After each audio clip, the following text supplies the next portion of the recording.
প্রীতি সান্যালের খুনিকে আমি জানি। আজ রাত 1টায় টিলার সামনে আসুন। শুভাকাঙ্ক্ষী।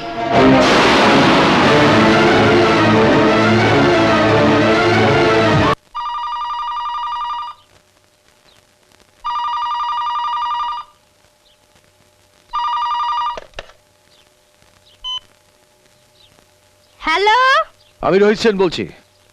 কুসুম বাড়ি আছে? না দিদিমণি তো বাড়িতে নেই, উনি দাদাবাবুর সঙ্গে ঝাড়গ্রামে গিয়েছেন। ওকে।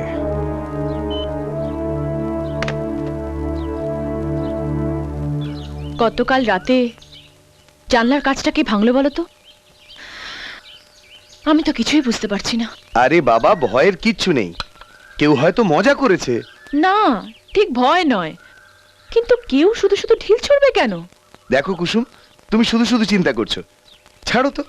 আমি বরং বাজার গিয়ে কিছু নিয়ে আসি, জমিয়ে দুজনে মিলে রান্না করব, কি বলো? ঠিক আছে, তুমি যাও, কিন্তু প্লিজ তাড়াতাড়ি এসো। ওকে সুইটহার্ট, এই যাব আর এই আসবো। বাই।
ডক্টর সাহেব, কেমন দেখলেন?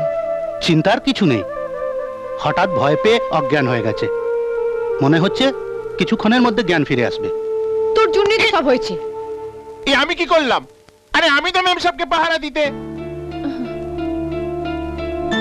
ডক্টর সাহেব, মনে হচ্ছে জ্ঞান ফিরছে।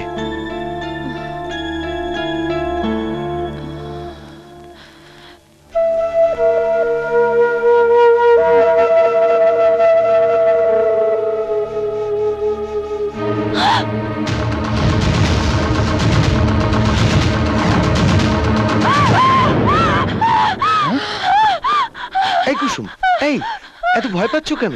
হ্যাঁ, আরে আরে ও তো আমাদের বীরসা। আরে ওই তো তোমাকে অজ্ঞান অবস্থায় জঙ্গল থেকে বাড়িতে নিয়ে এসছে।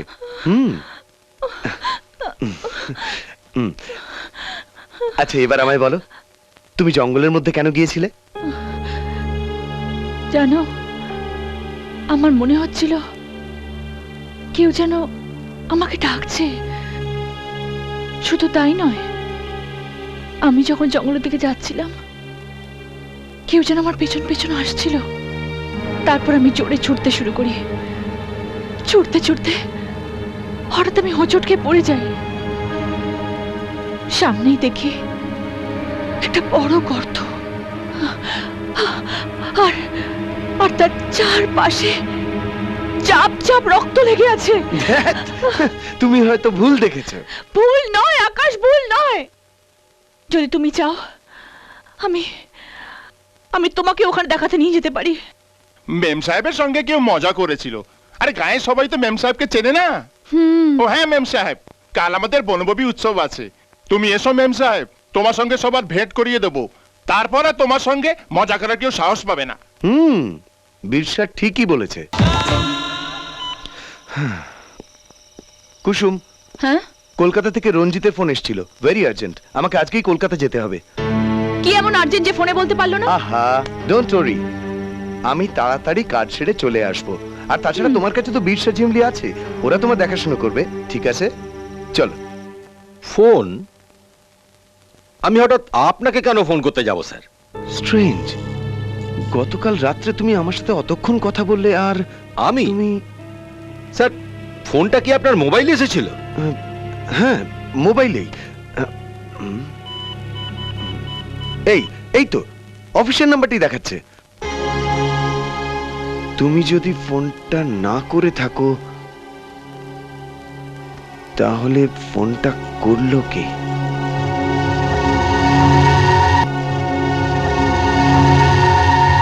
সাহেব তো এখনো ফোন করলো না মেম সাহেব। করবে নিশ্চয়ই, লাইন পাচ্ছে না হয়তো।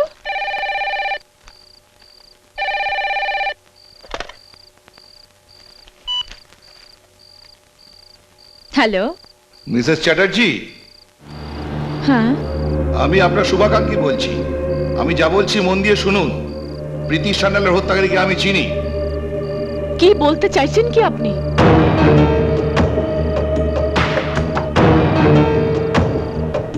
শিট, ফোনটা এতক্ষণ বিজি, কার সাথে এত কথা বলছে?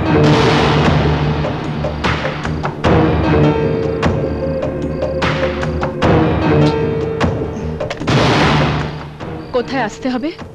রাত ঠিক 1টার সময় টিলার সামনে চলে আসুন।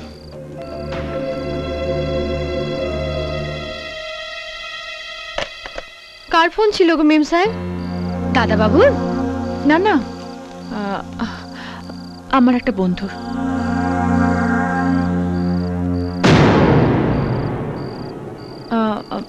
ঝিমলি, অনেক রাত হয়ে গেছে, তুই গিয়ে শুয়ে পড়। ঠিক আছে মেম সাহেব, কিন্তু দরকার হলে দেখো। হুম।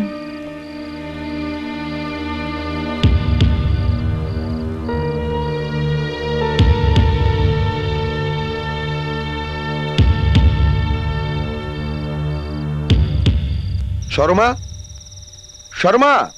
হ্যাঁ দাদা বাবু, ডেকেছেন? হ্যাঁ, আমরা ঝাড়গ্রাম যাওয়ার পরে কোনো ফোন এসেছিল? হ্যাঁ, একটা ফোন এসেছিল, ওই যে পুলিশ অফিসারটা, কি যেন নাম। রোহিত সেন। হ্যাঁ হ্যাঁ দাদা বাবু, দিদিমণির কথা জিজ্ঞেস করছিলেন। যেই বললাম ঝাড়গ্রামে গেছেন, ফোনটা কেটে দিলেন। ঠিক আছে, তুমি যাও। আচ্ছা দাদা বাবু।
ম্যাডাম,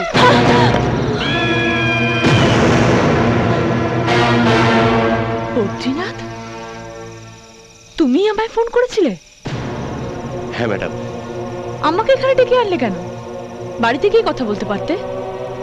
আর তাছাড়া তুমি চাকরি ছেড়েই বা চলে গেলে কেন?